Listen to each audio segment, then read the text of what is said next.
Welcome to the Wake Up Dad Show, a Daddiest production. This podcast is for you, Dad. This is where we talk about all things related to dadhood, from parenting to relationships to financial and physical health. Your hosts, Dr. Scott and Dr. Evan, are two dads who are committed to helping you. Join our Facebook community by searching Daddiest, where conscious dads connect and collaborate. Hey dads, welcome to another episode of the Wake Up Dad Show. I'm your co-host, Dr. Ev, and I got with me Dr. Scotty V. Hello. Scott. Pretty good for, what is it here? Friday morning. Friday morning. Every Friday's a good Friday. So we have a very special guest with us today. His name is Elio Iorio. He's from here in Toronto, good friend of mine and our families. So Elio, just want to do an introduction. He's actually, Elio is part of the Daddiest team. He also has a very interesting and impactful history, and I want to share a little bit about what he's done in the past that has led him to where he is now, and it'll make this podcast make a whole lot of sense, because he's going to pull together all kinds of his experiences and knowledge to really deliver some value to the dads, especially in the P6, in the area of providing such an important part of our life. It's part of our lifeline, providing for our families, and so he's going to be providing some great value around that. So I'm going to do a bit of an intro here. So Elio is a married dad with two young girls who likes to refer to himself as a generalist, futurist, and a connector. His wide range of interests and his underlying desire for continuous improvement and expansion has led him into many fields of study and work, from property management to law enforcement, from sales to elected public office, and from teaching and coaching to the startup grind. Elio has enjoyed numerous opportunities to learn new skills and transfer them into new situations and environments, while looking to contribute to the success of others and the greater good along the way. A former municipal councillor with the city of Richmond Hill, Elio has held the position of International Secretary of the Green Party of Canada. In 2005, he recruited current leader Elizabeth May to the Green Party, who then went on to become the first ever member of Parliament for the Green Party of Canada, which has led to other federal and provincial candidates winning seats across the country over the past decade. And this is awesome, because we really need to take care of the planet, and having that voice in there is massive.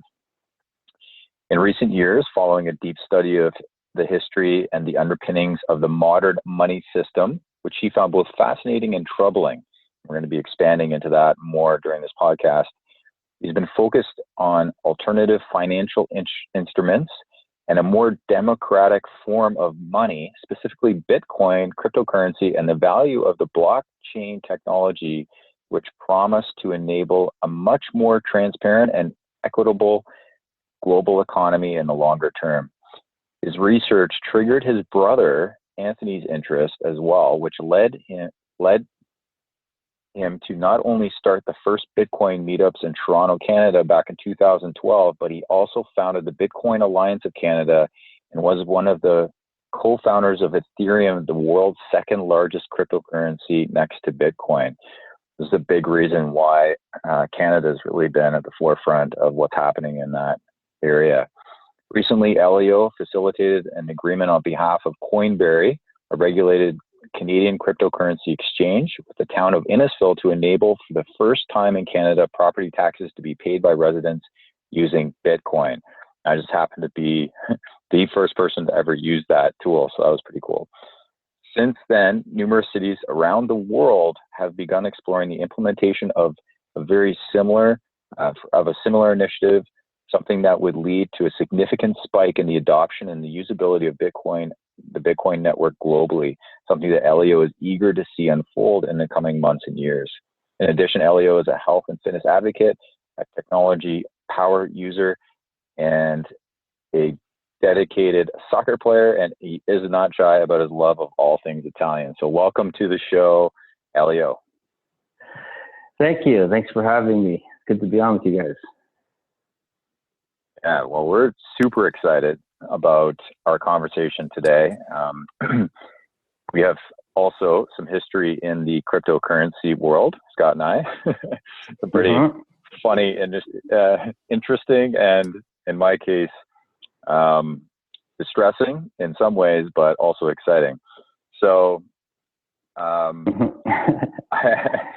think where we could start is, really going back to that piece about your research and what you found happening in the modern money system, and then here's this new way, and this new way just absolutely exploded towards the end of 2017, and it really got a lot of attention. So maybe that's a good place to start, is to start talking about what did you find and where did that lead you to?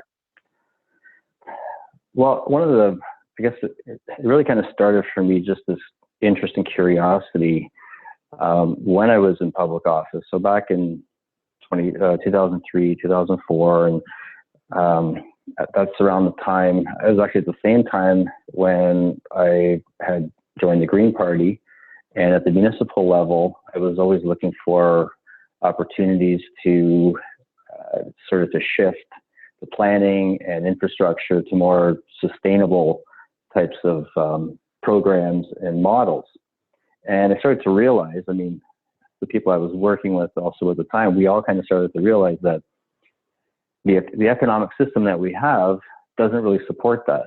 The economic system is really designed to support it, perpetuating the same thing. So it seemed like just with the model we had, it wasn't going to work.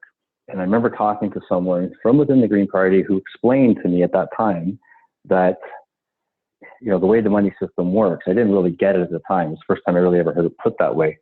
But, how he said that, when banks loan money, they don't really loan money. They actually create money and loan it to you, and then you have to pay it back with interest. And that's a hard concept for people to grasp. They create the money out of thin air, and they loan it to you, and you pay it back with interest. So the interesting thing is that all the money that's created, somebody went into debt to create it. So right away, you're putting people into debt. The next piece of that is that the interest that you have to pay back on that money, that doesn't ever get created. So you have to now go and find that from somewhere else. So all this interest that's accruing, it's never actually been created. So you have to kind of go take it from somewhere else. And now there's a lack there. So it's a bit of a mind bender. It takes a while to really grasp the concept, but it kind of stuck with me.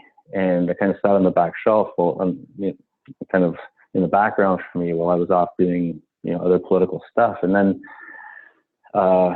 in 2008, 2009, when someone else kind of triggered that whole, it was a little more philosophical. It was more about, like just rights in general, and who has the right to tell you can and can't do all these things when you're not harming anyone. This whole, it was actually like the concept of the free man, and then you start looking at passports and births and social insurance numbers, and where does that come from and what does it mean? And anyways, you start to realize that you're kind of in a system. It's kind of the matrix, right?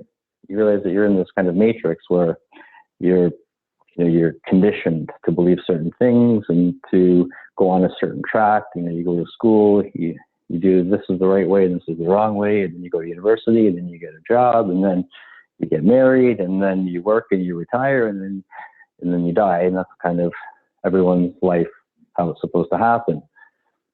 So I just started kind of putting things together, and I realized it's got to be more than that. And I'd seen the Matrix a few times, and I started to really see, what it was saying.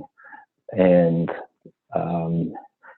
so as I started to research, and you read about like the Illuminati and all that kind of stuff, and conspiracy and all that kind of stuff, you start to realize that ultimately what you have that underlies the modern monetary system you can really trace it back to the goldsmiths, like way back in the day, like, hundreds of centuries ago, when you had the goldsmiths that were the ones that were storing everybody's gold, and you would leave it there on deposit, and you could just kind of go get it, because storing gold is obviously an issue. So these guys were the guys that stored the gold, and you'd get a claim check for your gold. And so what started happening was people stopped coming to pick up the gold to trade it around. They just started trading these claim checks. And so the goldsmiths realized that no one's ever coming. The gold's just been sitting here for years, and people are just trading these claim checks. And that's how you have paper money. So eventually they started issuing more of these claim checks than what they had in gold. So, if they had, 100 bars of gold, they were lending out they were issuing hundreds of these claim checks, because they knew no one was ever going to come back and check if the gold was there. And that's really how you started this whole fractional reserve system that we have. So it's basically fraud, right? It's lending out something that you don't even have. Mm-hmm. And by the time governments realized that's what they were doing, the economy had grown around that system to such an extent that they couldn't change it, stop it. It would have, everything would have collapsed. So they legalized it.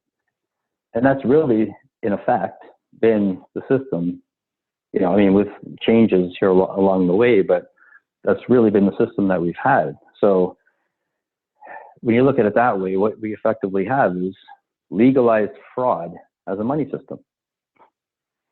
So, then it got... So when did this happen? What time period was this?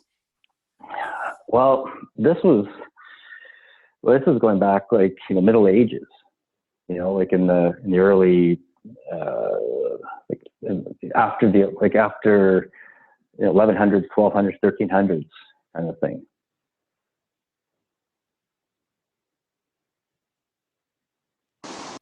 So it's been around, say, roughly, whatever that is. Yeah, in different 500, governments. 600 years. Yeah, more. Yeah. I mean, it's hard to really give or say take, of course. Yeah. A few yeah. I mean, right. I mean, you can imagine it was going on for a long time before anyone ever figured out really what was going on. Because even today, nobody knows how money works. I mean, ask somebody. They say, "Where does money come from?" You'll get nothing but blank stares. I mean, you can ask them. Yeah. I mean, that's probably one of the better answers, right? But most people, they're like, I don't know, government. People really don't know. I mean, some people will say, well, I know there's a Federal Reserve. I don't really know what they do. I don't really understand. You know what I mean? I know there's a Bank of Canada. What is that? I'm not sure how it works. So no one really knows. I mean, you go through all these years of school, state-sponsored public school. At no time did they explain to you how money is created and where it comes from. They start from the premise, okay, there's all this money out there. And then you go into business, and here's how a business runs using that money. But they don't really ever teach you how the money came to be. So nobody really knows. And it's so fascinating that nobody knows this. And it's so important to everyone. And you can go up to anybody on the street, say, do you know where money comes from? And, you can ask 100 people, and if one person gives you a decent answer, I'd be surprised. That's how it is. I never found anyone that really understood. I mean, I asked lawyers, and they said, lawyers for the bank. Because I ended up going to court with the bank. I wanted to say to them, I wanted to ask these questions to them. And I asked their lawyer. I said, do you know where money comes from? And he's like, I'm not a banker. I'm just a lawyer. Mm-hmm. So anyway, and so I started to realize is this system, I think we can all agree to some degree it's inherently flawed, but is it a system that, in your opinion, from what you know, it has a time frame, like it's going to fall over, it's just a matter of time? Or is it something that if the powers that be can keep this scam fraud going, it's probably set up for the rich and not the poor, and like most things end up being? Is it something that we could keep going, or do you see that there's an end, like it's going to happen? Yeah, I do. I see it's already happening. I see that they already even in the housing crisis of 2008, they never fixed anything. They just put a little patch on something and just postponed a bigger, I call it a bigger problem or bigger crisis down the road, but it's not really. What it is a planned demolition. They know what's happening, so they're preparing for it. And as they prepare for it, the outcome ends up becoming this huge transfer of wealth from the masses to very small. And I don't want to sound conspiratorial, because it's not necessarily conspiratorial. It's just that the people who know that small, the central bankers and the people around that, who do know, even if they don't know exactly how everything works, they know enough that when they see the signs that bubbles are happening, they start moving their money out of equities and they start putting it in different places, whether it's in gold or whether it's in the dollar. But I don't, just because the dollar keeps getting stronger, but I see that fiat currencies, all fiat currencies eventually will collapse. And right now, we're seeing the weakest ones collapse. Like everyone will tell you about Zimbabwe, and then they'll say, then Argentina, and then Venezuela. But you've also got, you get currencies in Europe that were on the verge of collapsing before the euro came in and kind of bailed everybody out. But now the euro has brought all that on. It's taken on all of that baggage of those economies that are like, Greece and Italy and Spain and I think Portugal and, Cyprus. Like, look what happened in Cyprus. These are not third world countries. So, but they're just kind of in that big net of the euro, but it's really only a couple of countries that are really, pulling the load, and that's not sustainable either. So what we have now, from what I can tell, is we've got an equities bubble, we've got a household debt credit bubble, we've got tuition bubble, we've got real estate bubble, we've got corporate bond bubble, and there's something like really fascinating that I heard the other day on a podcast about you have all these pensions. Pensions, you think about how many pensions there are, just like across the U.S., North America, whatever, but you've got the firefighters' pensions, you've got the police pensions, you've got all the state employees' pensions, the healthcare workers, the municipal, the political, all the political, you got so many pensions. And they all, for decades, were moving along in this assumption of 7.5%, 8% return. That was always the assumption. Over time, they would average 7.5%, 8%. And for a while now, they haven't been able to get that. They're getting a lot less than that. The only way that they're able to get that return, which is what they need to fund their obligations, is to go into the higher risk stuff, which they're not really, they're supposed to be investing in things like bonds and, an allocation that's fairly conservative. But they started going into higher risk things because that's where the returns are. And one of the biggest ones that they're going into is the credit market. So they're basically invested in these companies that are providing credit. They're the ones that are getting all the returns, because everyone's going into debt.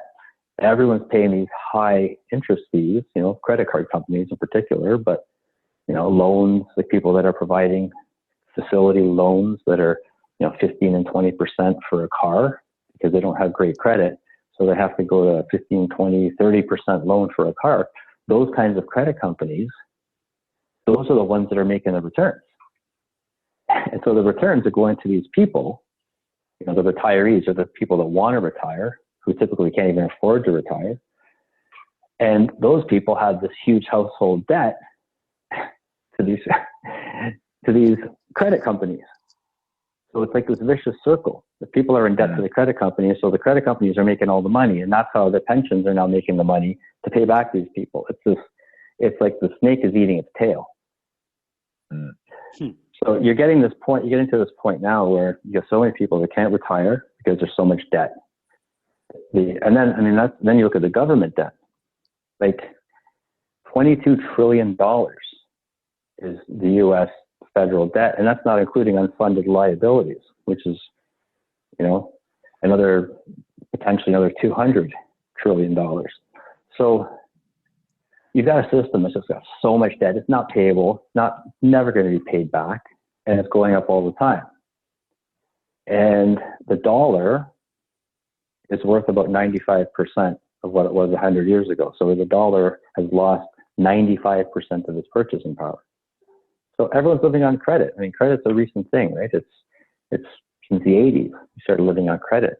And now you got people that are so extended. And that's what happens.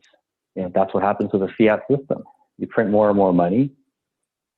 The fiat system is that's the money system that we have, where it's central banks and it's loaned out at interest, and they can print as much as they want. It's not backed by anything. And as they print more and more, it becomes worth less and less. And that's what we're in right now. So when you ask me if is there something they can continue to keep it going? Well, they're sort of out of tools now. They don't really have anything else left in the bag of tricks.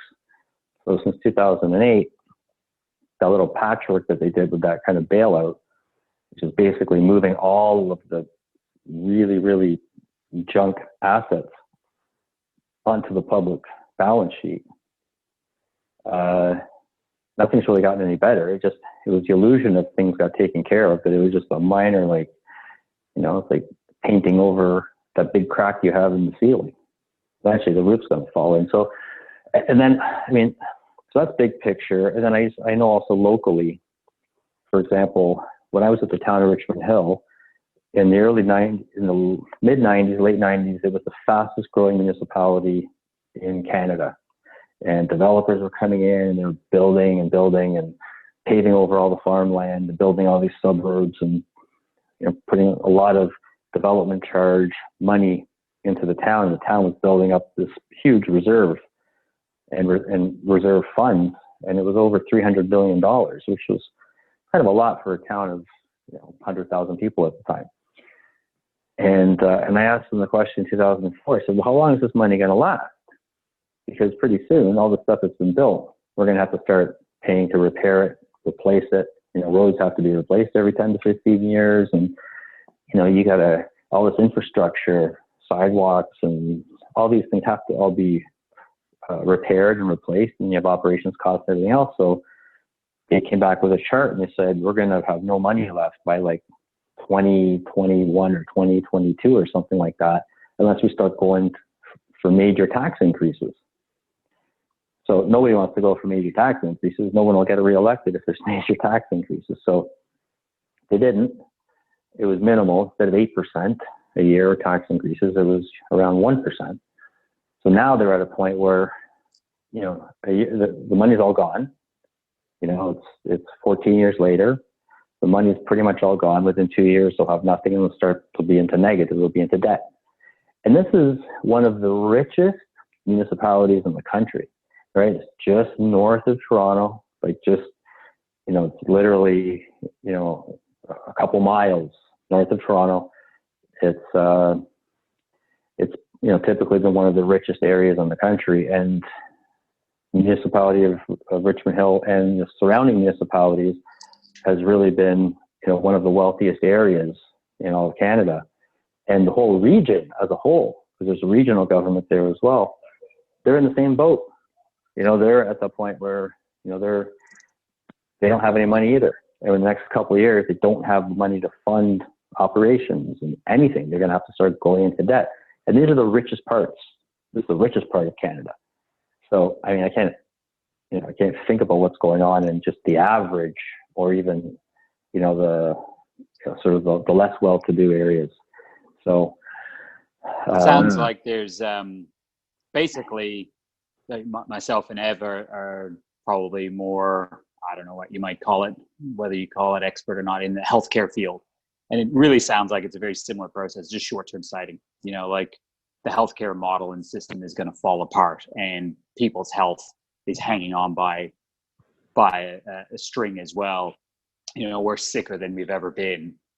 This is the first generation where the parents or the kids are actually looks like they're going to have a shorter lifespan than their parents, right? So there's a lot of issues going on in the healthcare. It sounds like this is really the same thing. It's just patch up until literally something like we're going to have a major hemorrhage or heart attack, Like that's what it's going to take, because all we're doing is patching until like, boom, there's nothing, like literally it's like dead, like a massive heart attack or stroke or something, where the person was great one day and then dead of a heart attack the next day.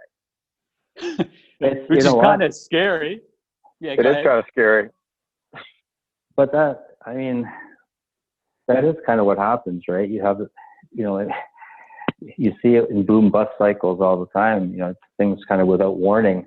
Well, you know what? There's warning if you want to look for it, but most people don't know where to look, don't know how to look, don't really think to look, because they're just focused on survival.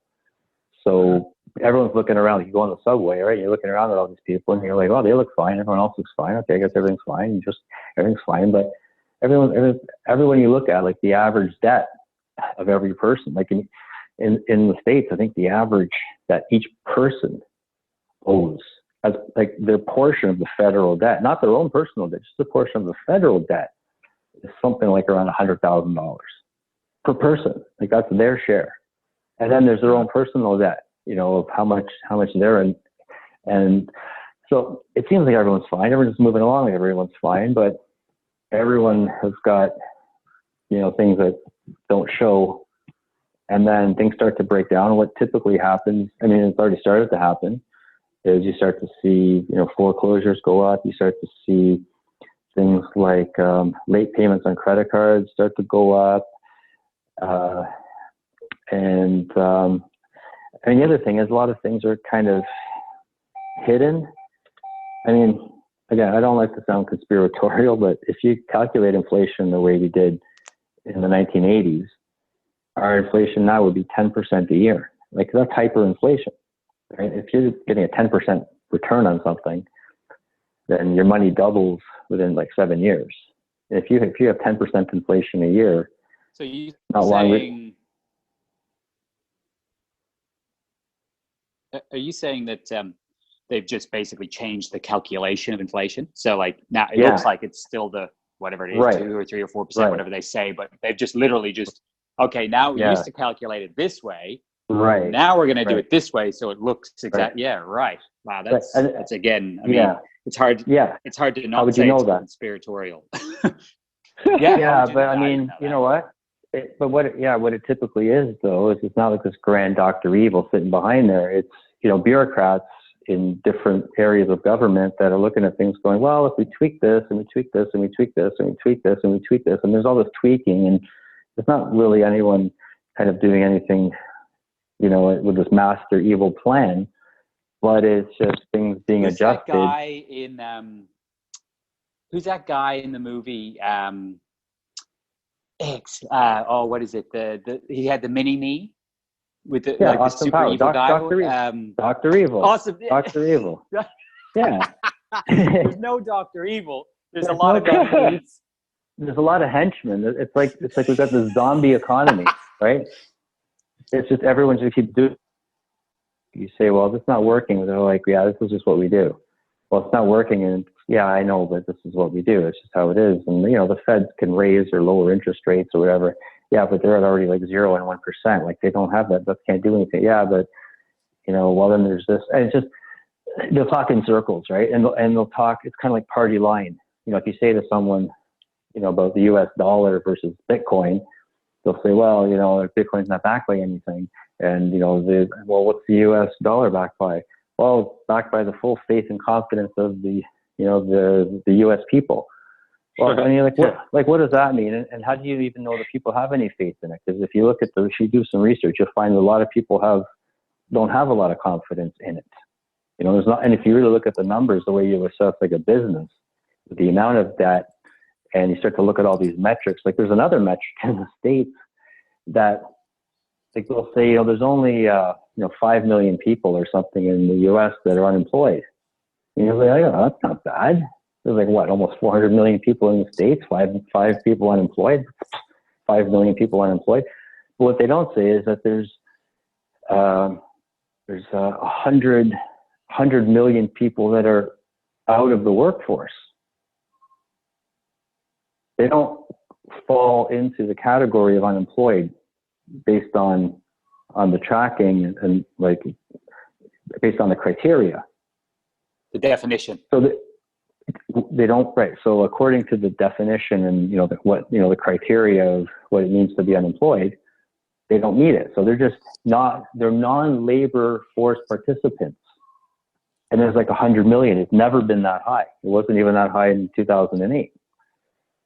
So, but you don't ever hear that, right? You hear, only 5 million people are unemployed. That's nothing. So, Elio, the book or the movie that was depicting the 2008 housing crash. Remember the name of that movie? Yeah, The Big Short. The long Big Short. Yeah. Yep. The Big Short. Okay.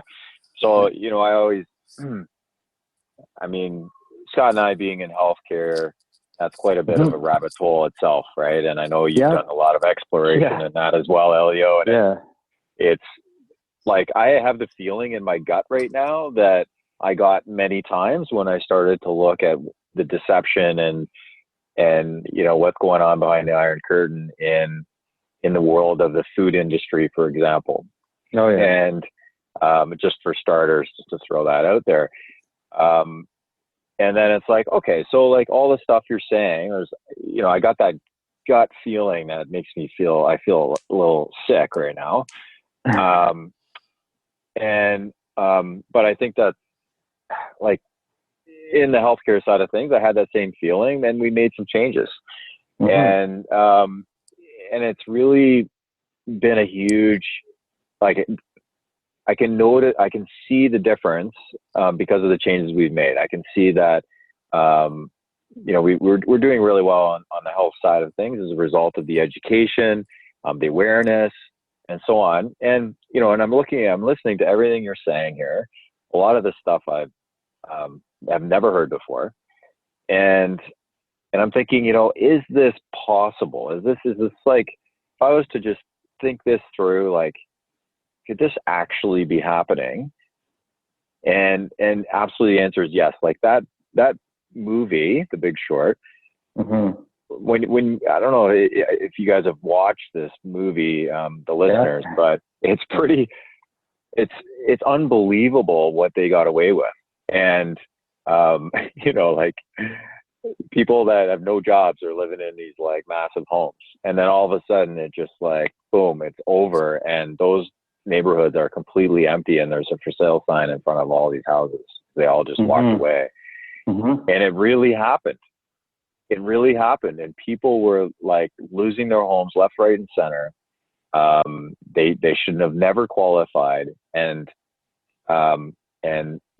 there's just so many things that led to that were just like what you were saying, where it's just like a little tweak here. Oh, we can get away with this, or we can get away with that, or we can just keep going with this a little bit more. And and then all of a sudden everybody realizes what's going on. It's kind of like, the cheating Olympic athlete who's kicking ass constantly. And all of a sudden it's like, dude, you're taking drugs the whole time and pulling the wool over everybody's eyes. You're a fraud. And that's exactly what that housing crisis was just literally fraud. It was just, it was just a whole bunch of stuff going on that was. Yeah. And because you had everybody doing it, then it almost kind of made it kind of acceptable to, I guess, I don't like to call them the powers that be, but the sort of the banking class. I think that's a really good term, the banking class. The people who rely on that system, who work within it, who profit from it. If that was the nature of if that was the mentality, if that was normalized within the banking class, and they're all doing it, they all know they're doing it, then they're all kind of, it implicates them all. So when they all get found out, it's like, oh man, oh well, it kind of sucks. So that's what happened. That's what we sort of did. But what are you going to do if we, That's what we sort of did. Yeah. That sounds like my son's response sometimes. Yeah. It's sort of like Ben Johnson, hey? Yeah. Us Canadians remember Ben, and like we're like, of course he's not taking drugs. He's just like ridiculously faster than everyone else. Oh, look at his eyeballs. They're like firing, shooting flames out of his eyeballs. He's yellow. Yeah, but he's the best. Yeah, okay. Oh, no, he's done for drugs. All right. We all knew that. Yeah. Well, so now I guess just quickly to cover, maybe just to wrap up that kind of the hard truth of it all, when you talk about, the healthcare system, but it's every institution. The education system's not working either. It's not making these, self-confident, productive, thoughtful, conscious people, like graduates. It's a tuition, it's a machine to generate tuition revenue. Whatever they got to do to generate tuition revenue. They're not really that in. Again, not making anybody bad. It's just that you have this big education system with, all these moving parts and faculty and, buildings and all kinds of stuff going on. And everyone's just trying to do their job and sustain it. But at the end of the day, they're producing grads that are kind of out of step with what humanity really needs. And so they not only have this crushing debt, they don't really have any means to pay it back. Like even if you come out of it with a good job, like even if you come out of it with $100,000 a year job, like by the time you pay your taxes and then inflation and everything else, it doesn't cut it. You're never going to pay it back. Scotty, you're like 42 and you just finished paying your student loan, right? Well, yeah, I wish I was 42. Yeah. But yeah, I put that on, like we're talking about a post that I put into our Daddiest Facebook group. And I put it in there as a bit of a joke because it's been this student loan that's been there forever. And I graduated in 2003 and it's obviously now 2019. It's crazy. And I make good money, right? I make I don't know what it is exactly compared to average and stuff, but I'm doing well. And it's 16. I just can imagine the person who's making the 40 or 50 or even $100,000 a year. There's no way. No way. It is absolutely scary. And it makes me think about what you said earlier, is that you're talking about like people who can't retire now, right? Like, and to me, that's a huge thing. That's huge thing. But again, we're short-sighted, right? So we're not like the average Joe who's making 50 or 100,000 or whatever it is. They're not thinking about retirement. They're thinking about, how do I get through like this year or this month or this week, right? So they're like, it's again so short-sighted. So but even the ones that have a pension plan, no one's telling them yet. Your pension plan, it's a little short. And it's getting shorter every day. By the time you're there, it's not going to be there, pretty much. In a lot of cases, it's pretty much already not there, and it's just going to be completely like instead of getting a little bit, you're going to get pretty much nothing. Because social insurance, the same thing happened, but even all these private pensions, it's the same thing. So people, that's kind of what they were. They have their house, right? A lot of people have their house, but there's a lot of people that are at retirement age. I forget the exact number, but it's a big chunk of people approaching retirement that don't have any savings. So then they will have to sell their house. Well, that's if they have a house, right? If they have one, that's right. If they're well enough to have one. Right, so there's another, again, it's also the way things are portrayed and presented, and it depends on what metrics you want to use, but if you talk about the average person, they've got so much equity in their house, and they've got so much in retirement savings, and they've got, so much in terms of assets and, a certain net worth. But that's the average. And if you actually look at the mean, which is, sort of like the bell-shaped curve, like the bigger group of people, because the average is really distorted and it's skewed, right, towards those top earners, because you've got 3% of the population that makes way more than everybody else. That's the majority of the wealth is in that sort of 3 to 5% of the population, and that really skews the average. But if you look at the median, then the numbers it goes way down. So most people, like the bulk, the majority of people really only have a net worth of a fraction of what the average is. So the average, I think, is something like $900,000. People are approaching it retirement. That's like they got about $900,000 in assets. Don't quote me on these numbers. It's trying to remember all these numbers. It's kind of rough, but it's about 900,000. When you start talking about the mean, which is like the bulk, the majority of the masses, that number goes down to somewhere like around 200 grand. Including what the equity they have in their house and whatever retirement savings and all that, and all of those assets. Like $200,000, if you want to retire at 65, how long is that going to last you? You need, I think they said you need about $45,000 a year to live, right? So they got 4 years of retirement. Yeah. And then they'll be 69 and not working anymore. And how do they fund the next, they could live another 30 years. Mm-hmm. So anyways, but what I was going to say, just, I said education, you said healthcare, financial, environment, government. Like we've got all these institutions, like they're all broken. Everyone is broken. And they're all effectively coming apart, but they are going to be rebuilt and replaced. And I'm optimistic they're going to be better. And I think if they're not up to the standard, they're going to get torn down and rebuilt again in some cases. And I think it's going to happen faster than we think. But I think we're kind of going to go through the valley of dark. We're going through the valley of darkness right now. And, it can feel like a long time. It might be, 2, 3, 5 years where it's kind of rough. But I am optimistic about how we go forward. I think that the next generation is inclined to sort of just do things and not really ask permission. I think society is changing quickly as a result of that.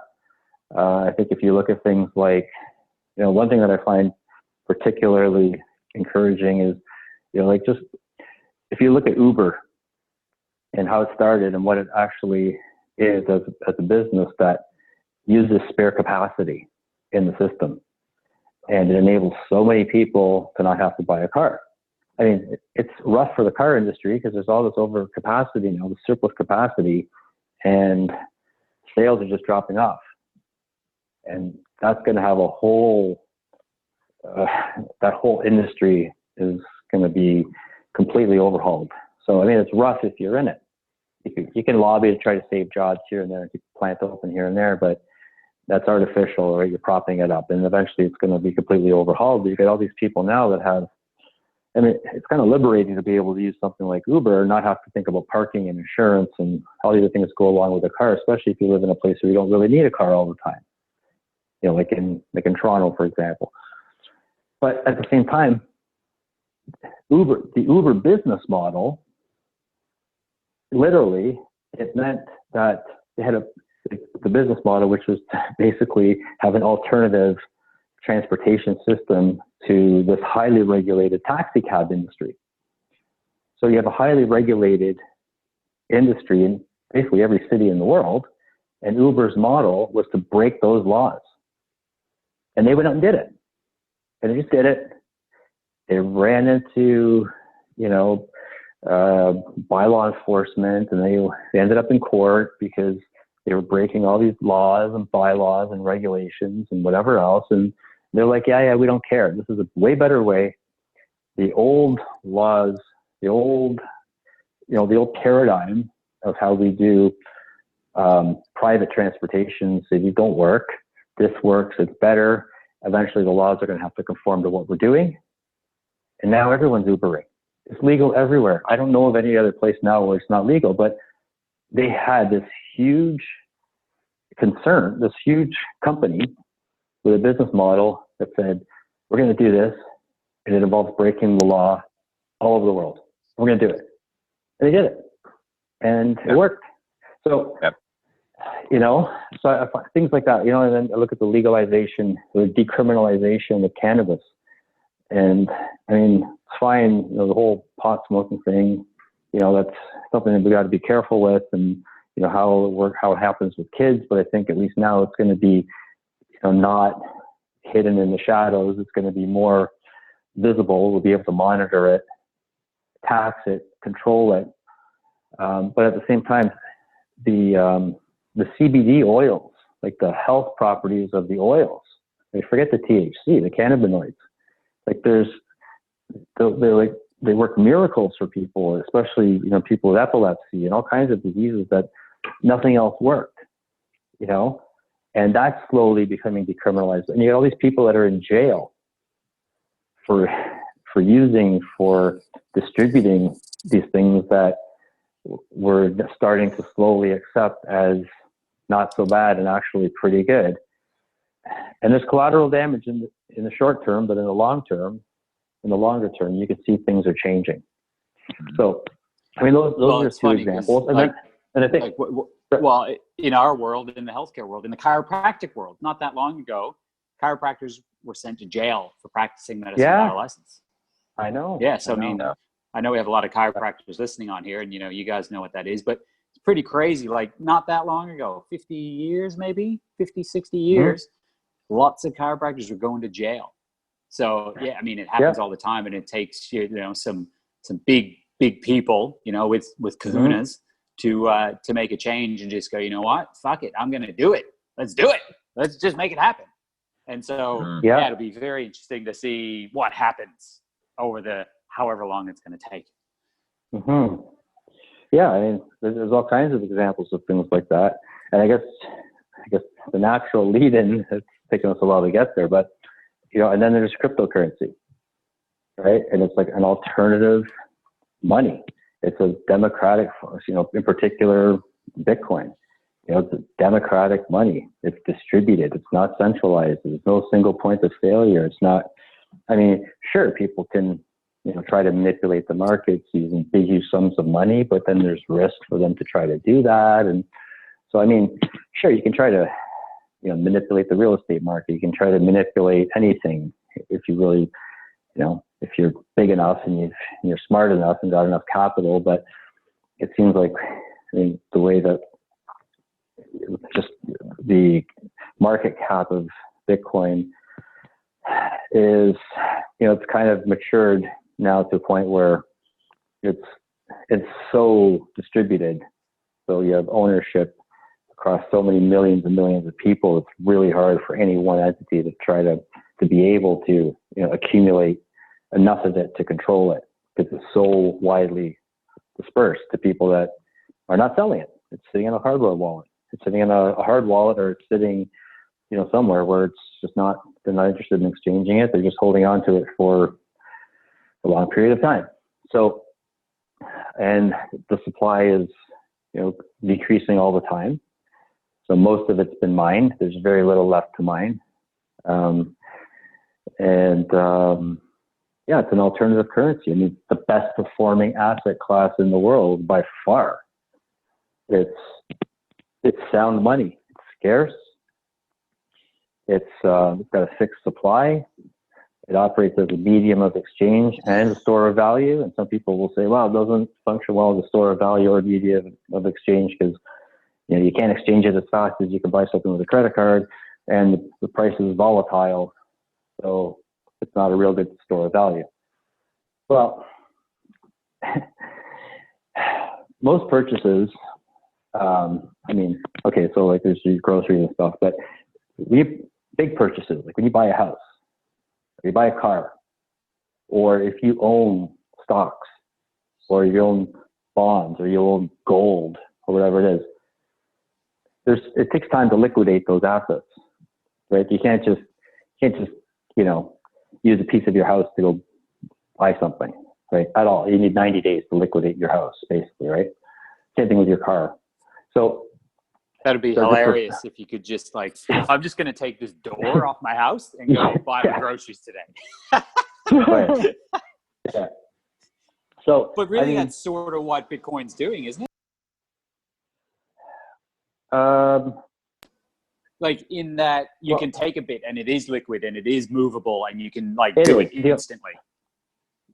So up until recently, the lightning, I don't know if what people know about Bitcoin, so I don't want to assume too much. But basically, transaction speeds have been increasing, and new upgrades to the Bitcoin platform, in particular, the Lightning Network, it enables batch processing, so it speeds up transaction times. So it doesn't function quite as fast as a credit card payment, right? So you get a credit card approval pretty quickly when you tap it or swipe it or whatever. But it clears a lot faster than waiting for a PayPal transfer or waiting for even funds to transfer from your bank account to pay your hydro bill, for example, which takes, 48 hours type of thing, right? Transferring Bitcoin typically takes. Can you talk about that? Because I was just going to say that, like, that pisses me off. Like, if I send money from a bank account or whatever, it takes, what's this 2 days to clear thing? It literally only takes a few seconds. Do they keep that money and then gain interest for a couple of days? Is that as Ev knows, well, it depends. You're going to get to know me better. I'm a very big conspiracy theorist. I just can't help it. So just your input on that really random it depends. I mean, different parts of it work. I never actually worked in the banking industry, so I can't tell you exactly how every process works, but I can tell you in general, for example, like with the credit card, like when you make a purchase with a credit card, all that's happening there is they're telling the credit card company that you got this guy here that wants to buy something, and the credit card company says, okay, give it to him, and we'll pay you.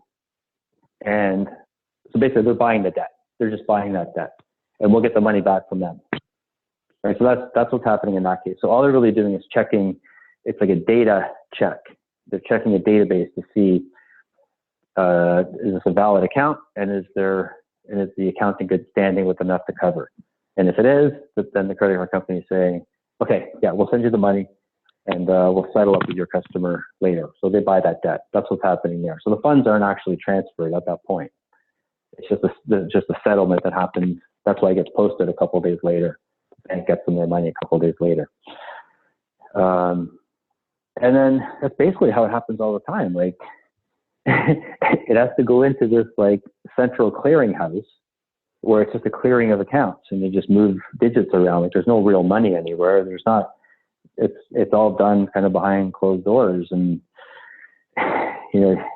things go off into nowhere land, and then a couple of days later they appear somewhere once they've gone through this. The banking. It's all just protocols for settling, but it's not like anyone's physically saying here's the money for this and you give us the money for that. It's just moving around accounting entries.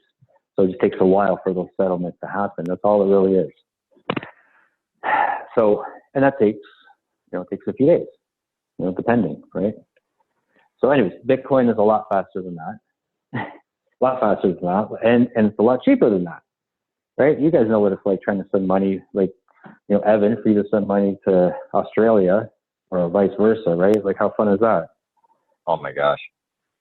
Oh, we invested in something with Dadius, and Scott had to send some money over from one of our investors, and it was like $450 you sent, and it cost us like $40 or $50. Yeah. Like, what's and it that? took like 3 days. It was I could have flown over there and brought it back, and it would only cost me an extra. Yeah. But still, it's ridiculous considering the technology that's available, and now with Bitcoin. So yeah, carry on. Yeah, like I had somebody a couple of years ago with one of the projects that I was involved with. I had somebody send me Ethereum from Sweden, and I converted it to Bitcoin, and I bought a plane ticket to go to UK. And it was like within an hour. He sent it to me. I converted Ethereum to Bitcoin, and I bought paid for my flight with Bitcoin, and I was on the flight like a day or two later or something. Like you can't do that any other way. It's literally the money went, like it was sent. I mean, it was on the Ethereum network, right? So it was just sent by somebody who happened to be in Sweden to Toronto, and then converted to Bitcoin, and then I sent it to a company in Latvia that sells flights. They only accept Bitcoin. Yeah. Wow. You know, like it's so convenient and it was so easy, and it just makes this, you know, traditional system look so antiquated. So it functions really well, actually, as a medium of exchange in a lot of cases. And as it expands and matures and grows, you see all these, I mean, again, everyone's going to have different levels of understanding or awareness of cryptocurrency and Bitcoin and blockchain. So I'll try to be as broad and kind of general as possible. I'm sure a lot of people heard of, you know, ICOs and, you know, scams. And yes, there are scams, and you got to be careful.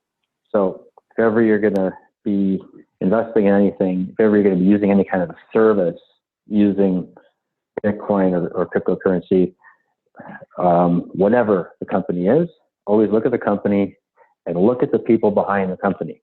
Look at their LinkedIn profiles. Make sure there's real people, because if you go to a website and you start digging around and they're offering this and they're offering that and they're promising this and it looks flashy and interesting and really cool and, you know, and too good to be true almost. And then you go to look for who are the people behind it, and you can't find the team. You know, you can't find who are these people. Chances are that's a scam. Hey, Scott.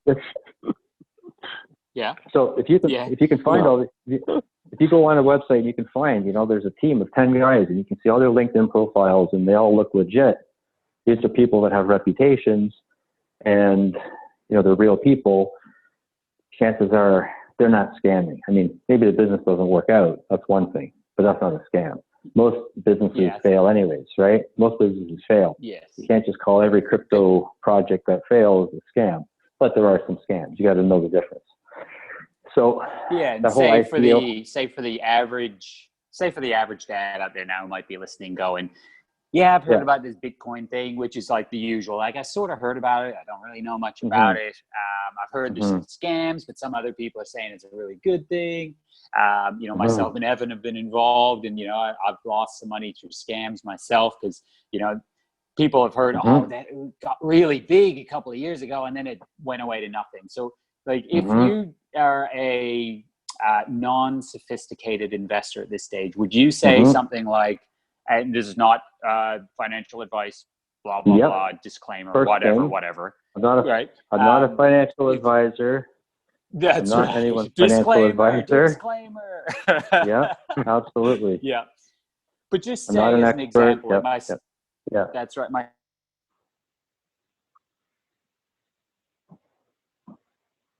Oh, still there? Lose them. We lost them.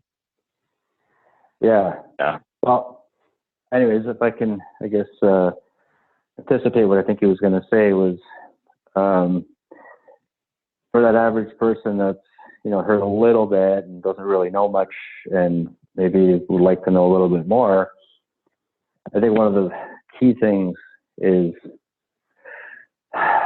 before you start doing anything with crypto, spend time, be really disciplined, and practice with very small amounts of money. And I mean, like, because the nice thing about crypto is that you can send $4, you can send $400, you can send $40,000. Doesn't really matter. The transaction fee is the transaction fee. So, you know, you don't have like a minimum. Well, there's a minimum, but it's like 0.000 cents. So no one's doing that. But you could literally, you know, move around, you know, $1 worth of Bitcoin or $2 worth of Bitcoin, just breaking it up into little bits, sending it around from one wallet to another, just getting used to how it works. It's not complicated. The user interfaces are pretty good. So it's doesn't take long to get the hang of, okay, I want to send it from this wallet address to this wallet address. The wallet address is kind of like an account. The only thing is there's no bank. So my wallet address, I send it from mine to Evan's. As long as I have Evan's wallet address, I can send it to him. I just put that address in the send, and that's really it. But it's just not something that we're used to. The familiarity has to develop. So you want to spend some time with small amounts of money, get familiar with the user interface, find a wallet that, that works for you. And then, and that's how you get started. With Bitcoin, with crypto, there's always, there's two numbers. So you've got your public wallet, and then you've got your private keys. Your private keys, it's like your PIN. And typically with a wallet, when you first set it up, they'll say, write this down somewhere, put it in two different places, so you always know where it is in case you ever lose it, or you have to restore your wallet or whatever. You have to go back and get it, because nobody keeps a copy of your private keys. It forces you to become more responsible. I mean, like if you go to the bank and you forget your account number, they can look it up. If you forget your PIN, you can reset your PIN. Like that's not complicated. But with cryptocurrency, there's no bank to go to. You are your own bank. So it's both empowering, and at the same time, there's responsibility. So it's a bit of a double-edged sword. So yeah, take your time, get familiar with using it, start with small amounts of money. We're at a point now where we're starting to see more and more use cases. More and more companies are starting to enable purchases and payments with Bitcoin. Like we talked about earlier, property tax. That's one municipality in Ontario, but now there's a whole bunch of other ones that want to do it as well. And it's kind of like, I remember back in the 90s when actually one of my friends that was on municipal council with me back in the early 2000s, actually, like my best friend since high school. He was in office back in the late 90s when they were talking about getting a website, and they were talking about, should we let people pay things online? That's crazy. No one's ever done that before. Like making payments through a website. We just got a website, and all of a sudden now are people actually paying us through a website? Like it was revolutionary in 1998. But 20 years ago, that's insane. Yeah, but then within a year or 2 years, everyone did it. And if you had a company or you had a municipality that wasn't doing it, then it was kind of weird and backwards. So that's kind of where we're at now. What happened with Bitcoin and the whole cryptocurrency kind of market? It's so new. And when you have something that's new with a lot of promise, but not a lot of use cases, is you get all kinds of speculation, right? And it happened with internet in the late 90s. It's the same kind of thing, right? You have all these .coms and all these internet companies that can do all kinds of things. And the reality is, 10% of them are going to go on to become, Google and Wikipedia or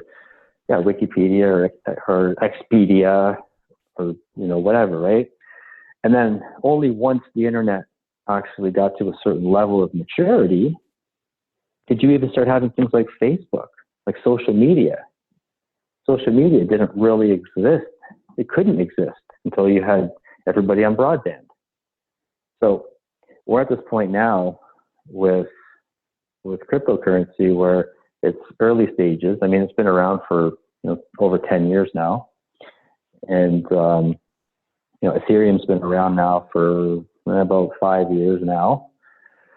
And you got all these other, currencies or tokens and chains, and all designed to do kind of different things. And I think as we go forward, the real cream will rise to the top. And the ones that have, to serve a real purpose, whether they be for enterprise solutions or whether they be for more kind of decentralized, foundations and communities as opposed to for-profit corporations, whether they're a currency or whether they're a token. It can be a bit of a rabbit hole talking about it, but I guess the takeaway is that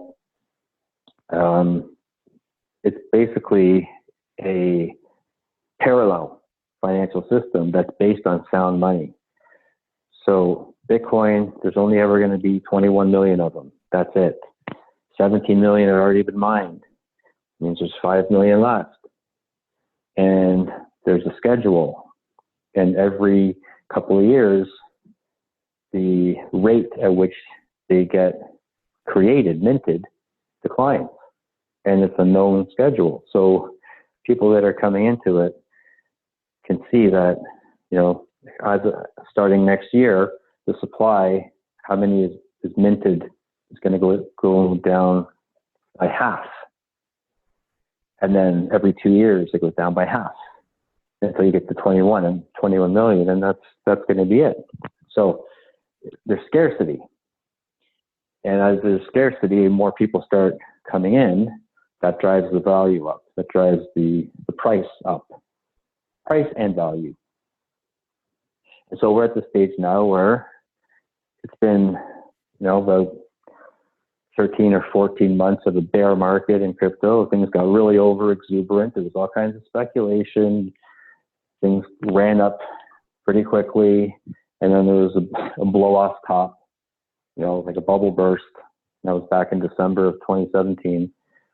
And then everything just went from $20,000 slowly back down to around $3,000, which was still, 3 times as much as it had been 2 years earlier. But all you hear about is the crash. It was a boom and a bust. And when you have early stages of a new asset class, you can expect that volatility, right? Again, just like the .com area, right? You have all the speculation and people coming in don't know what they're doing, but they're techies and they know how to accumulate Bitcoin, and they do. And they see people who are buying it, like my brother, his first batch of Bitcoin he bought when it was $11.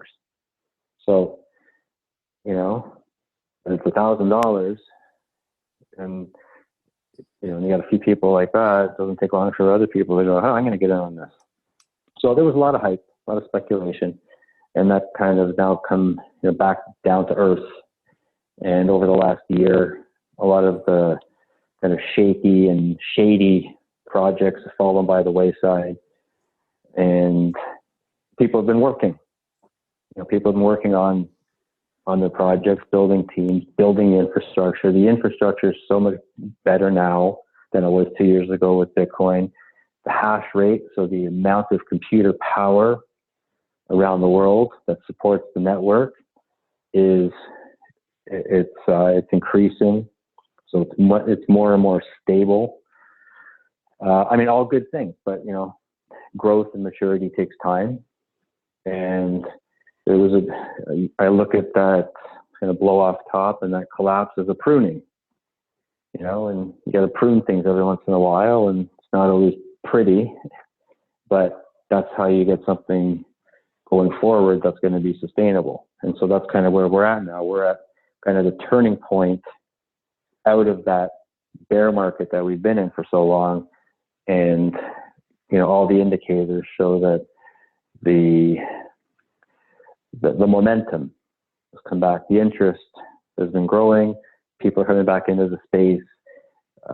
There's products coming out now in the blockchain world. There's real use cases where people can actually use Bitcoin for things that didn't really exist back then, right? So it's use cases. It's not so much speculative. It's like, here's a case for where it's used. Here's a case for where it's used. And the real utility is there. And I think it's also a perfect storm because I noticed a couple of weeks ago there was a big spike in the Bitcoin price. And I noticed that at the same time, over that 4-day period, well, there's been a few spikes in the Bitcoin price, but this particular one, it coincided with a 4-day tanking of the equities markets in the States on the news of the trade war and the tariffs with the U.S. and China. So the thing about Bitcoin is it's what they call an uncorrelated asset. So it really moves on its own. It's not tied to any other asset. So it's like, if equities go down, bonds go down, real estate goes down, that stuff's all so interconnected. So if something hits one of them, it affects them all. Whereas Bitcoin is completely unrelated, and in a lot of ways, it's a hedge. So I think you're going to start to see money coming out of those bubbly environments, the equities and real estate. Maybe not in droves at first, but small amounts. Or smart money, which I heard this the other day. Someone said smart money is coming into the space. Back then, 2 years ago, when things got all exuberant and out of hand, it was a lot of kids. A lot of kids that were getting into it, and your $500 worth of Bitcoin turned into $5,000 over 6 months. They'd never had money before. They're like, oh, this is easy. But then it's like easy come, easy go. And it went. The smart money is not necessarily coming and trying to buy it all up, but they're looking at their portfolios and going, well, let's see, I got $100 million here, or whatever it is. It doesn't seem to me to be crazy to put $1 million into Bitcoin. 1%, 2%, especially at a time now when, I've had a really good run with the equities market over the last 6 years, and things are looking like there's a top. It's going to be either at least a correction, if not a, it's not a real recession. So where else am I going to put that money? I can put it into US dollars, which looks fairly strong now, but why not buy some Bitcoin while it's cheap? Looks like on the trajectory that it's been on over the last 9 years, it looks, like anywhere from, $50,000 to $500,000 over the next 2 to 3 years is kind of, where I'm seeing a lot of people predict the price for Bitcoin. And I mean, it's not just speculators, it's like analysts, so, I mean, nobody really knows, but what we do know is that you can't print any more of it. Nobody can control it all. And it's so widely spread, not going away. There's no single point of failure. You can try to ban it, I guess, if you want, but I think banning it would have the sort of the reverse effect. So I don't see that happening anytime soon. And in fact, I'm seeing more and more governments, like even in the States, last year they amended tax law to include cryptocurrency to start providing some clarity. Like regulation is not necessarily such a bad thing. What you want is some clarity. It's hard when you're dealing with uncertainty. So when governments are not really ever talking about it at all, you don't know what can we do this? Can you do that? But you started to see some guidelines come out as to, how to treat it. Like for tax purposes, for example, like the IRS and the CRA, there's guidelines, how we treat Bitcoin, how we treat cryptocurrency for reporting. So it's slowly sort of seeping into the vernacular of, governing bodies. So if any, the uptake is increasing at all, on all levels. So, yeah, so I mean, it's there. And then, like I said before, it's been such a strong performing asset class, and it's peer to peer. You don't have to rely on any third party. It's like you don't have to trust any one party. I mean, even your money in the bank, right? Your money in the bank, you think it's your money. It's not your money. It doesn't have your face on the bills. It's not yours. At any time, they can stop withdrawals. It happens. It's happened recently, like places like Cyprus. There have been runs on banks for whatever reason, and you can suspend withdrawals, suspend transfers, it's really not yours. So when it's Bitcoin, it's yours. I mean, no one else can take it from you. No one else can, tell you, well, you're not really, we can't let you access it today. It's, it's just how it is. So at the end of the day, when push comes to shove, if you've got some Bitcoin, all you need is a phone. I mean, you don't need an account and a bank. You just need a phone with, a data plan. That's really it. So, I mean, even WhatsApp, I just heard the other day, WhatsApp is embedding now a feature inside the WhatsApp platform to enable people to send Bitcoin back and forth to each other. So even people that don't really know much or anything about Bitcoin, if you want to send them some, you can just say, go into WhatsApp and just, click on the accept Bitcoin feature, and I'll send you some Bitcoin. It's that easy. I mean, it'd be worth it for those people to actually learn something about Bitcoin just so they're comfortable. But I mean, it's becoming that easy. It's like setting up an email account. When we first started setting up email accounts, it took a little while to figure out. I remember first dealing with the concept of email. It was like, okay, so what am I doing here? How is this person going to get it if they're not on their computer? Well, then when they check their computer, they're going to see it. Okay, well, I get it. But now it's so common. But it takes, it takes time to kind of bleed in to your everyday life. So that's happening. So to me, I guess to wrap it up, I see that the dollars we're working for, first of all, your wages aren't going up. They're just not. Like, wages are stagnant. And there's just, there's so much other debt attached to everybody. Like your taxes are so high because there's so much government debt on all levels. Your property taxes are so high because, on the one hand, the development of the municipality it's not really done for long-term sustainability. It's kind of done for short-term profit of developers, and that's changing. Maybe something we're going to talk about another time. But everything is tied to debt. We have a debt-based economy. We have a debt currency. Fiat money is a debt currency. It's only created when debt is created. There's debt. It's backed by debt. Another hard concept to wrap your mind around, but it's a debt currency, whereas Bitcoin is an asset-backed currency. It gets back to how, with gold, those paper claim checks that people were passing around, they were backed by gold until they were backed by fractions of gold and smaller fractions of gold, but at least they were backed by something. Whereas now, what backs the money is debt. Bitcoin is backed by computer power. So the computers that work together to solve a block, without getting into all the technical elements of how blockchain works, but all these computers that work together, contributing their hash power, their computer power to putting together kind of like a puzzle that puts all of the information and data together in a way that matches and it's coherent and it fits, and that everybody then agrees, yes, that's how the block needs to look. This is all done algorithmically. Then everybody who participated in solving that block gets a piece of the reward in the form of a certain amount of Bitcoin. It's kind of like pro rata based on how much work they provided. So it's backed by the work.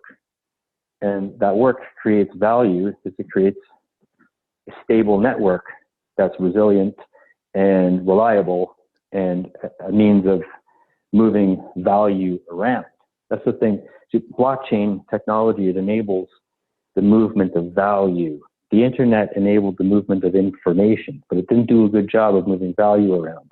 Just as the musicians who stopped getting paid when everyone started file sharing, right? It's moving around information. Blockchain enables the movement of value. So each Bitcoin that's created and then divvied up to the people that solved the block, all of their work had to come first. And then the Bitcoin was awarded to them for that work. And so when you get a Bitcoin, that Bitcoin represents the work that somebody put in to building it and maintaining the Bitcoin network. So that's an asset as opposed to a debt. So the debt-based currency, I just see them collapsing. Fiat currencies, I just see them collapsing. They are collapsing. I don't see how they don't collapse. It's just interesting. It's going to be interesting to see what the collapse looks like. But personally, I'm putting my savings into Bitcoin. Like, to me, that's, again, not financial advice. I'm not anyone's financial advisor. But at the end of the day, it's sound money for all the reasons we discussed. If you've got a phone, you can move money around. You know, you can, you know, there's a lot of people that are talking about gold, but I don't know how gold works. If you need to go, you know, if you need to buy something, like, at least I know that, you know, I can go to a farmer with Bitcoin. And if he doesn't have a wallet, I can set him up a wallet in a minute. Here, now you got Bitcoin. You know? Well, that's why So, I think probably it's called digital gold. yeah, it is called digital. Yeah. It's referred to as digital gold. It doesn't have storage issues, and it doesn't have all the complications of trying to, I mean, you can divide Bitcoin down to 8 decimal places. You know, it's so easily divisible and transferable and fungible. Right? Even gold, it's like it's different shapes, and you have to weigh it, and then it can be, you know, it's easy to counterfeit, or people try to counterfeit it, and it's just not. I mean, it was the best thing we had 5,000 years ago. It's heavy, but, you know, carrying it around, you know, like it's so actually, there's a really good video. It's like a commercial. I think maybe I'll post it in Dadius, and it's called Drop the Gold, and it's a company that has a Bitcoin fund. It's more catered for people that don't want to actually hold Bitcoin themselves. They don't want to just, they want to have it sort of held by like almost like a fund company, but it's a Bitcoin fund. And their commercial is Drop the Gold, and it's kind of funny, but they're just talking about how, you know, it's kind of pointless trying to drag around all this gold, and, you know, what are you gonna do with it, and, you know, it's whatever. But it's I mean, yeah, that's kind of where we're at. You know, are you living in that old era, that old paradigm, or are you getting into, you know, the future?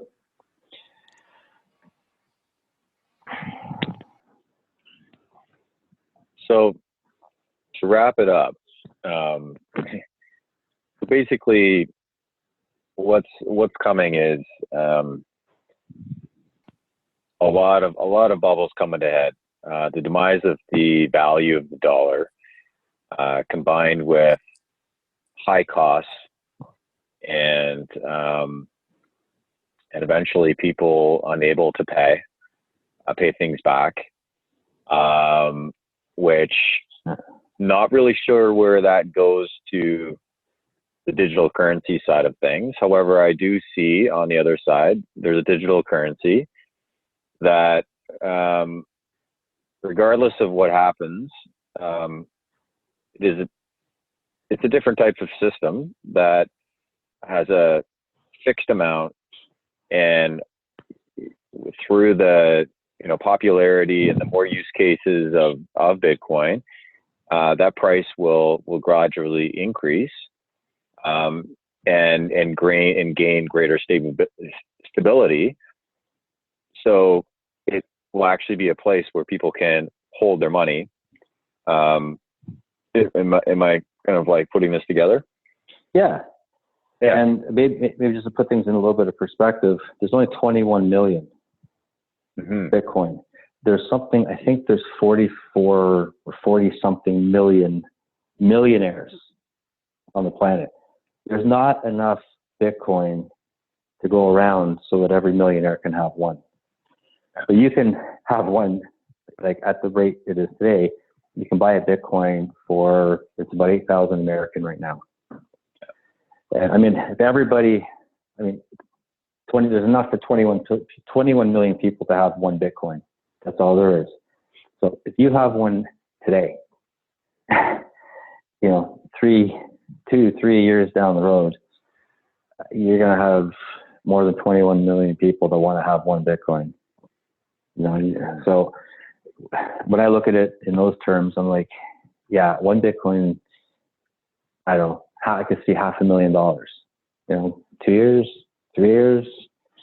It's hard to say. Things start to come apart. I could see money moving to Bitcoin really, really quickly, and there's just not that much out there. Like, you can't really go on and just say, I'm going to go buy. I mean, you can, but you'll move the price. If someone wants to come in with like $50 million, which is not a lot of money to a lot of people, to some people, it's hard to go in and buy that much. There's just not that much supply out there. And as people start doing that, this is all over the world, right? So it's not like, you have to be, Canadian or you have to be American. This is like anybody in the world, Saudi Arabia, United Emirates, Hong Kong, Shanghai, like there's a lot of rich people out there. Monaco. Everybody in the world is trying to get in on the same party here. Right.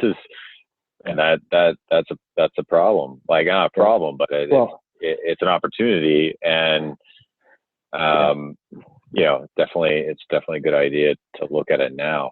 So the one thing that I'm a little bit like, there's some gray area for me here. Yeah. And that is like, okay, so I mean, it's obvious that people are having troubles, like making ends meet, credit's going up, people start, defaulting on their credit card payments, or they're, get laid off on their homes. Yeah. There's laying. Retail. Retail. The whole world. Yeah. The whole world is becoming more. Stores. Yeah. The whole world is becoming more efficient. So there's less, people are just needed less for the most part to accomplish the same amount of work. And so, with most of the traditional jobs that we have known, so like, where's the kind of, like somebody going through that, and then all of a sudden it's like, okay, we need to move, like the masses need to start looking at something different, like that's the part where I'm kind of like, I know, that's a tough one. Yeah. And but actually it came up today, a conversation I was having with someone today at the Collision conference. And I said, well, here's how I see it. I mean, first of all, people say, well, how am I going to buy Bitcoin? It's, well, first of all, it's not that hard to buy. You can sign up with an account, and you can be online, and you can be verified and start buying it within like a day. It's not that hard. It was hard 2 years ago. It could take a long time, but anyway, it's not that hard. But then they say, well, I don't have money to buy Bitcoin. Okay, well, in that case, I'd say something like, well, you can always set up like an automatic payment where you're just like, you're buying $10 or $20 a week. It's just like a small amount, because, really, realistically, that can go up by 20 times. It's not a stretch to see, Bitcoin prices go up by 10, 20x over a period of, a year or two. And I think we're at that point now. And, it's funny, people say when it's 20 million, when Bitcoin is 20,000, they wish they could have bought it at 3,000. And when it's 3,000, nobody wants to buy it because it's so low. But it's not 3,000 anymore. It's been on its way up. It's almost tripled in price now in the last 3 months. So it's been up over $8,000 in the last couple of weeks. It's just under that now. But what I think is going to happen is you're going to have smart, young money going there, because I think, like, at a certain age, it's just, for the most part, I don't want to overgeneralize here, but at a certain age, you're just not getting into Bitcoin. I mean, in general, like the baby boomers, for the most part, it's a little bit over their head.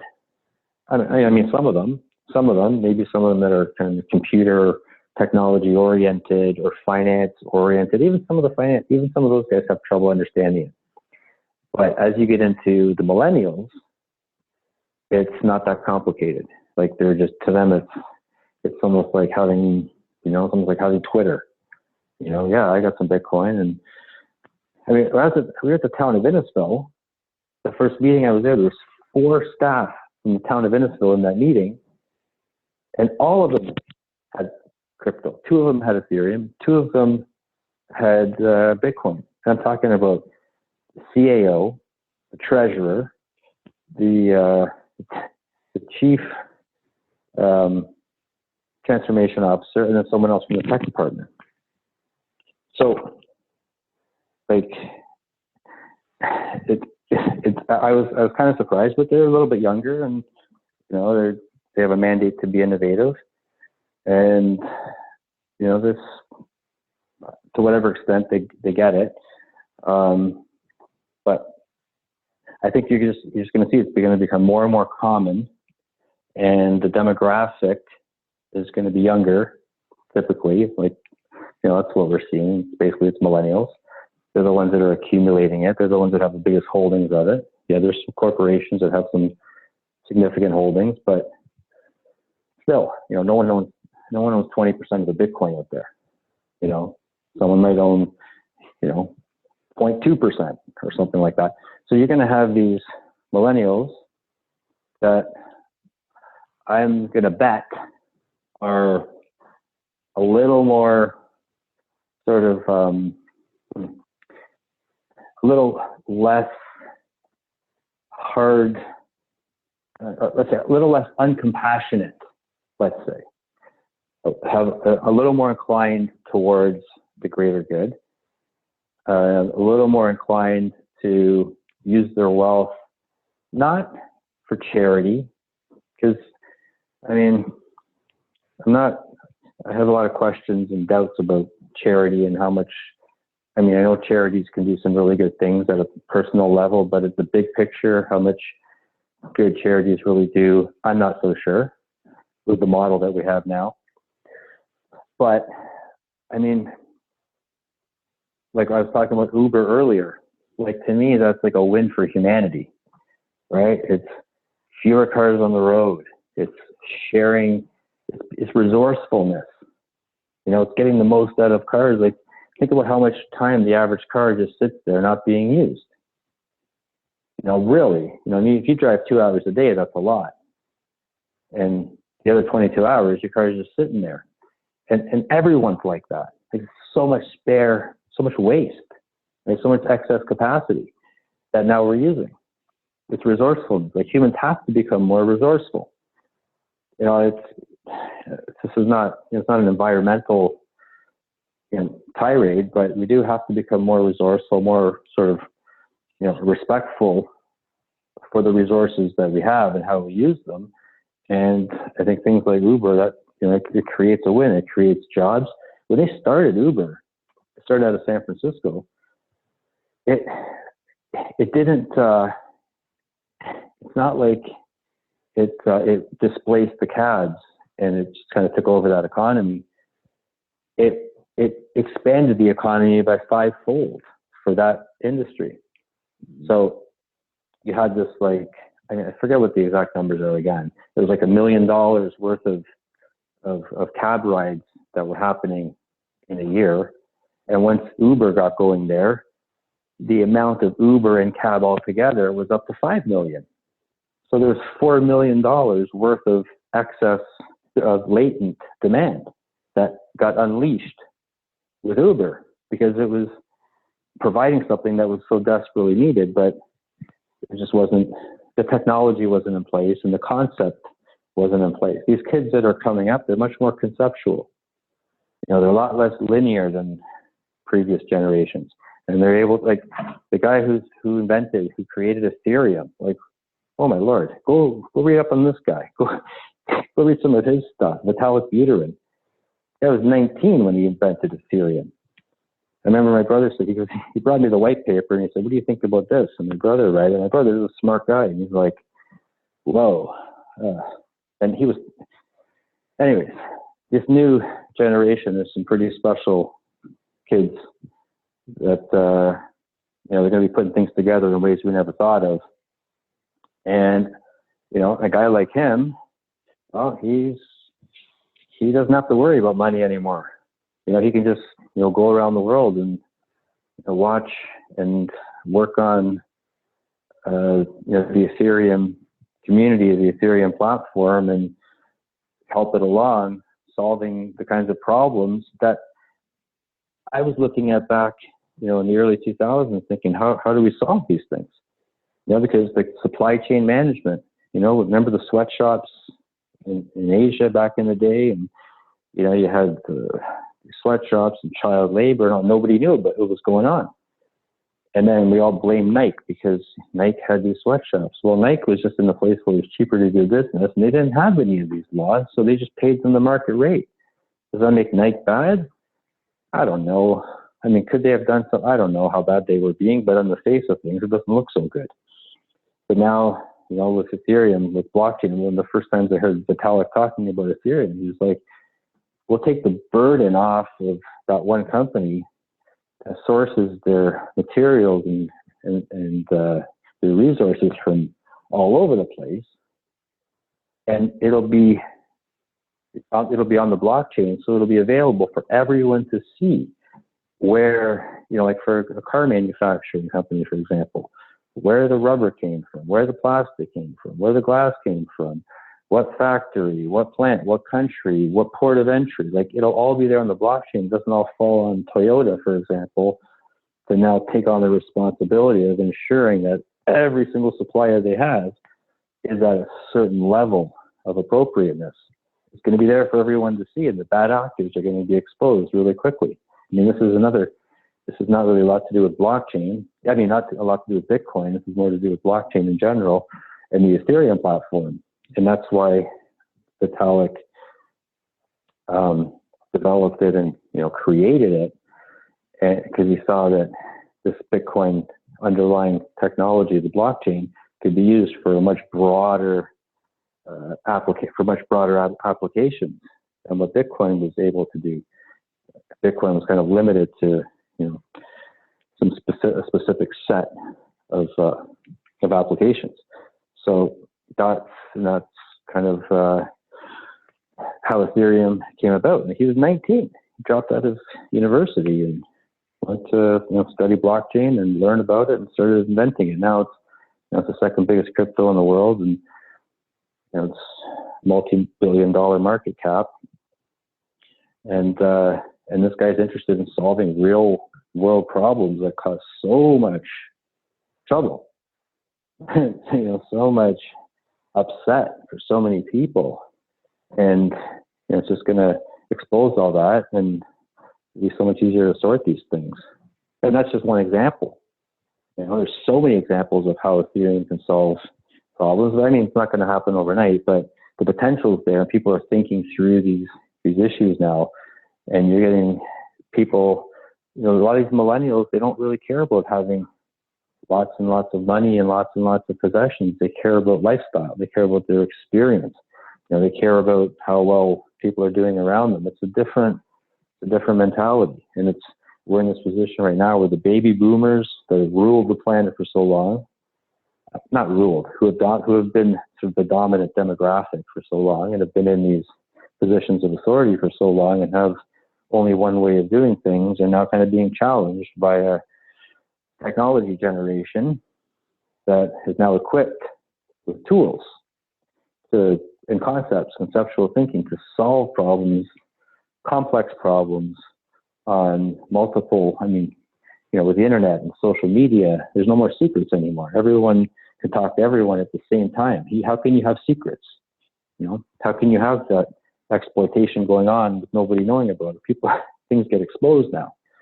So we're in this transition. The old is coming down and the new is, starting to come up, and it's interesting times. Amazing. And yeah. So, if you're a dad, I think, the one thing is, I think it's good news, because that's something that I think your kids, I see my kids as being beneficiaries of it.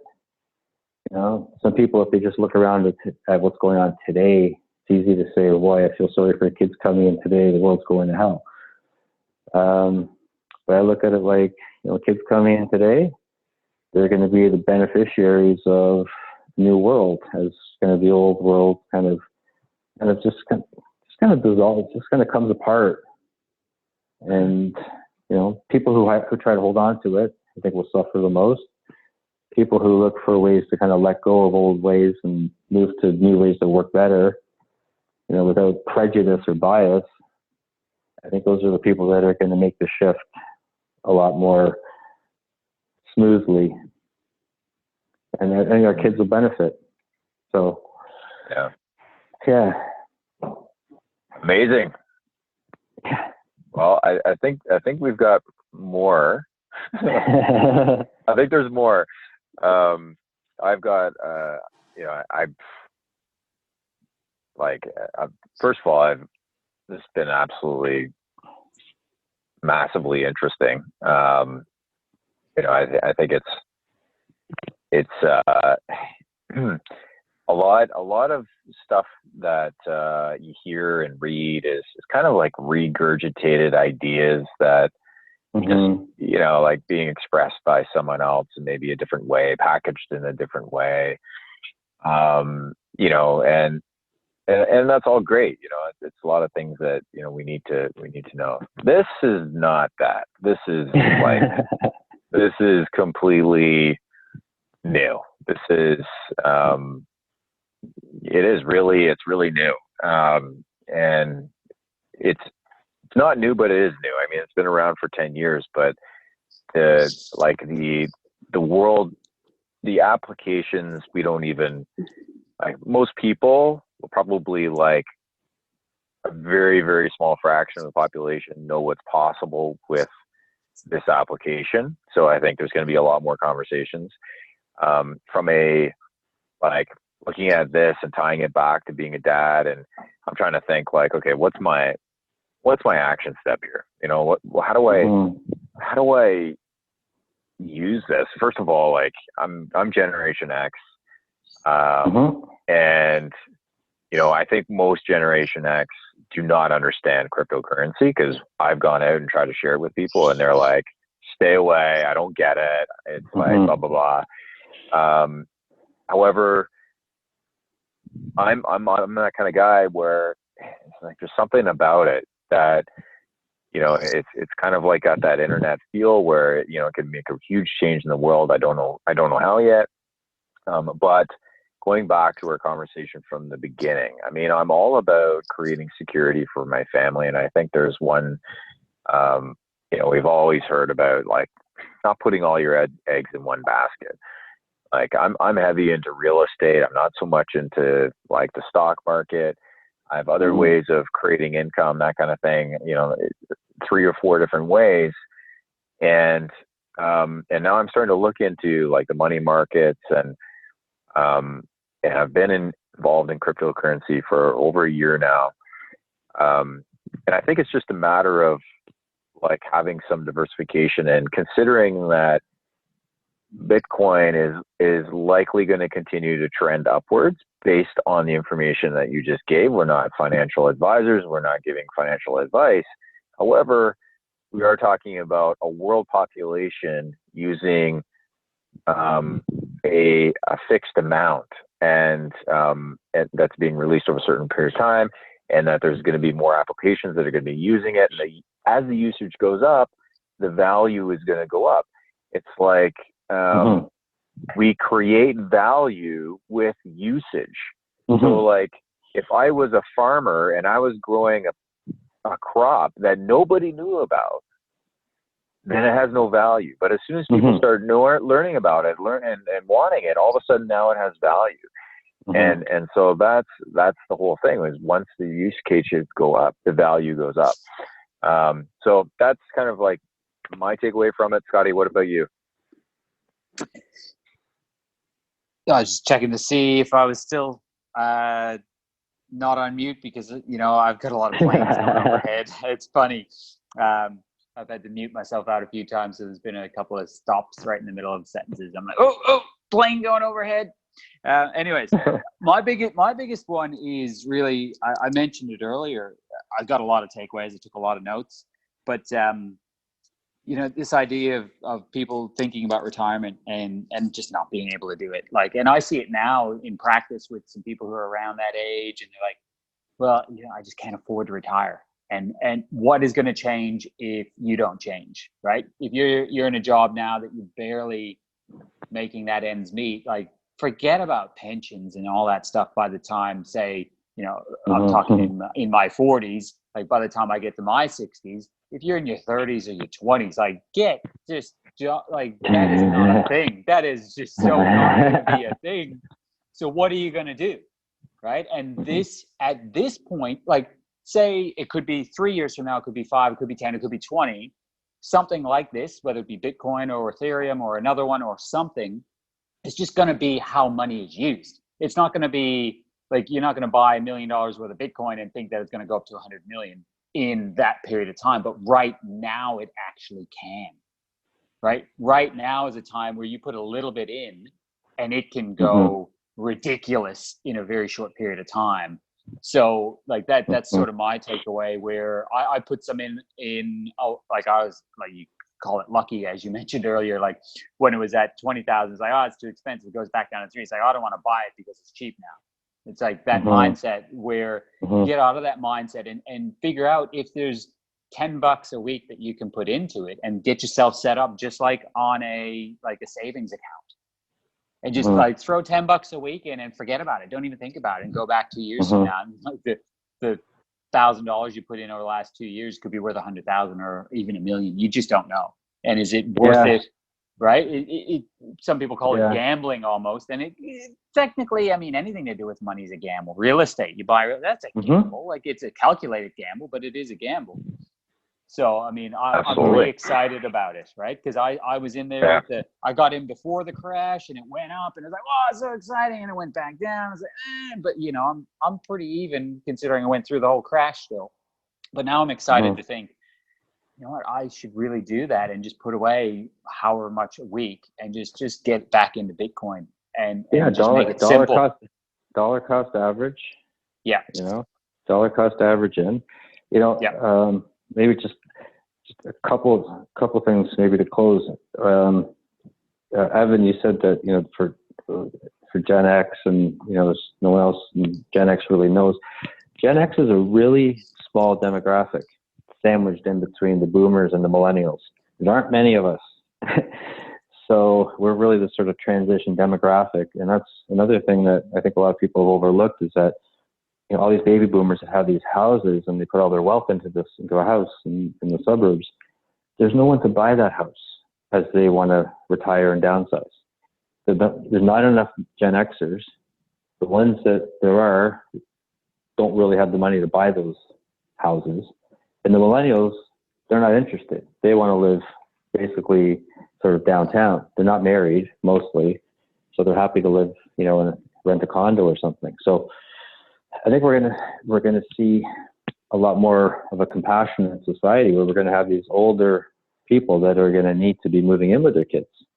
And I think we're going to have a lot more kind of co-living. It's happening in real estate now. People are, friends are getting together to buy a house and, renovate it so that it kind of breaks it up so they've got their privacy, but they don't have to buy a whole house. There's a lot more, it's creating a little bit more of a kind of a convivial society. And then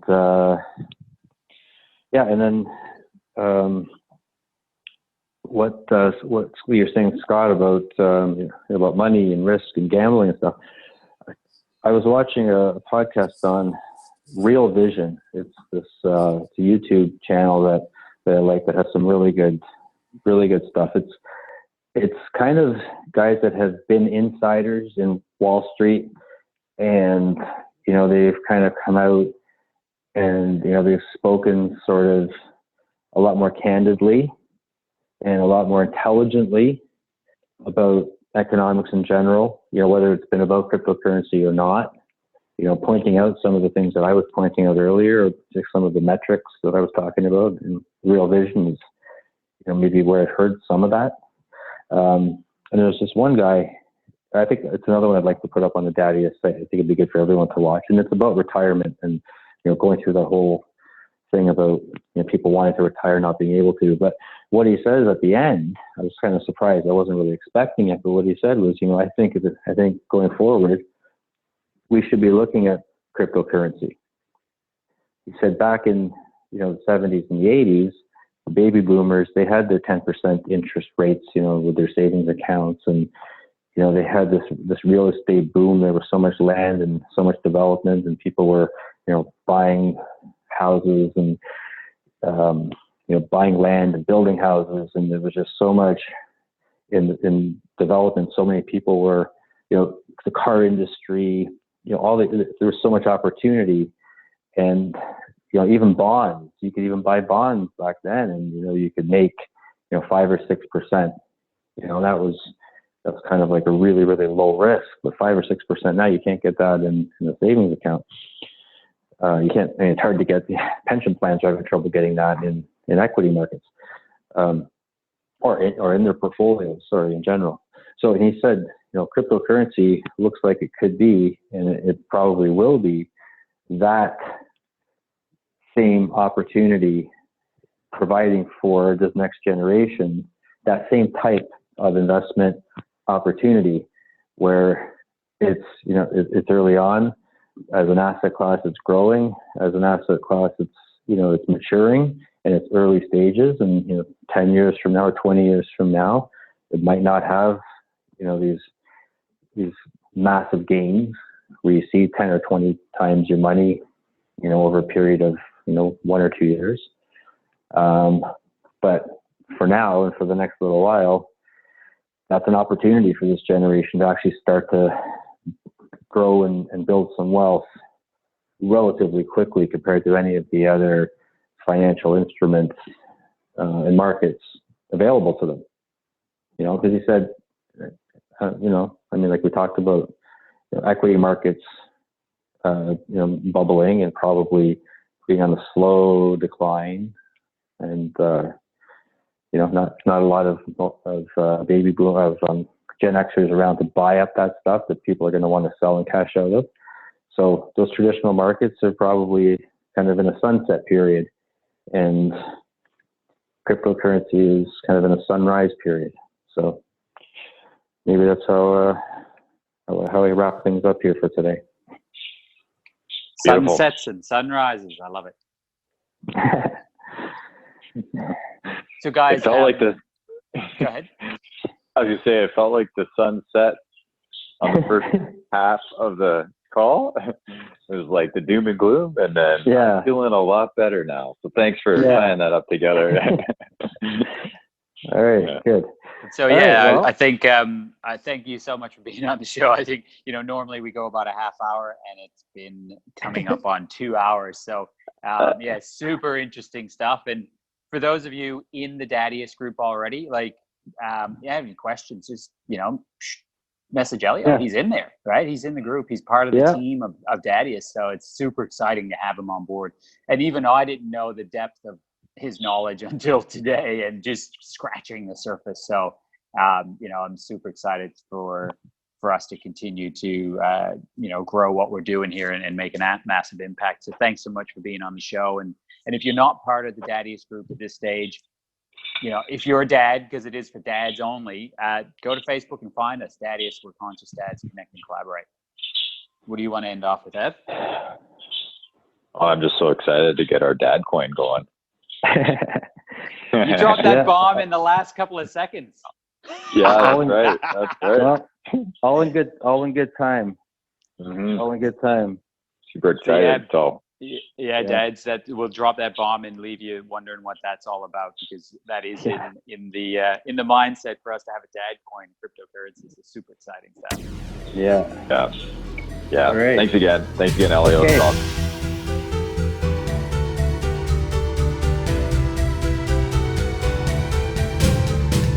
Thanks for listening. Remember, join our Facebook community, Daddiest, where conscious dads connect and collaborate.